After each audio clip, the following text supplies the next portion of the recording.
I like this verse because it starts out where they talk about missing donkeys. And I want you to understand that Saul was not a poor man. His father, who was missing the donkeys, sent Saul out and a servant out, which indicates that he had some money if he had servants. Are you with me? Yeah. Amen. So he sent them out to look for donkeys. And I said, God, what was the significance of the donkeys? Why would they be searching? I mean, if he lost two, it wasn't like it was a whole herd of them. He only lost 2 donkeys. And then I did a little research, and it said that the donkeys, whomever they belonged to, because they were such a prized possession, they would be marked with the sign of the owner. Amen. So it would be assumed that if the donkeys were lost and somebody found the donkeys and the donkeys bear the mark of the owner, they would bring the donkeys back, right? Anybody ever lost your wallet and somebody returned it to you because you had your ID? Yeah, I've been there. So I said, God, why would he be so frustrated or so bothered by the fact that he lost the 2 donkeys?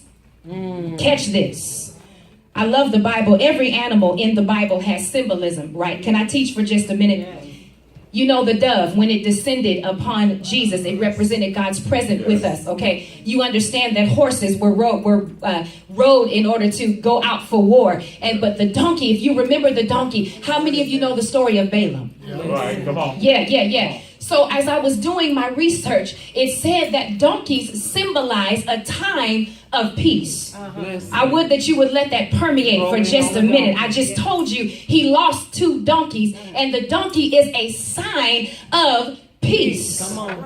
All right. Come on. So Saul, who is simply obeying his father, doing farm work of all things. Say the Lord, just tell somebody God will take the least of them.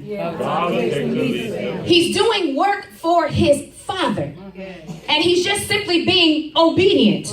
And if he's going out to look for the donkeys, he's going to retrieve his father's possession. He's going to retrieve his father's symbolism of, what did I say? Peace. So he didn't just lose the donkeys. The father actually lost his peace. Come on now. I wish I had some help. If you help me preach, I can get through this real quick. Yes. So I said to God, why did you have me go there? And the Lord said to me, what is it that the enemy steals? What's the first thing that the enemy comes to steal from you? Your peace. And the Lord said to me, so many of us have been robbed of our peace. But the problem is Saul understood that if his father said, go and look for the donkey, it was important for him to receive the peace. Come on, say, I want my peace back. Hallelujah. Forgive me, I got to skip some stuff because I'm looking at our time. But I like what God did as God set up Saul to go and retrieve the donkeys. Here's the thing. Saul thought he was going to retrieve his father's donkeys. He couldn't find the donkeys. And I read for you that the servant said, come on, let's find the prophet, right? So they went to the town where the prophet was.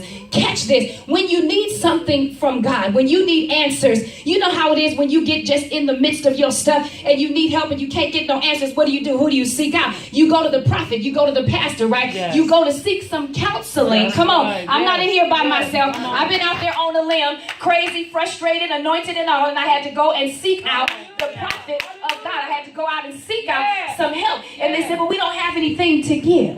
Yes. I got a silver shekel.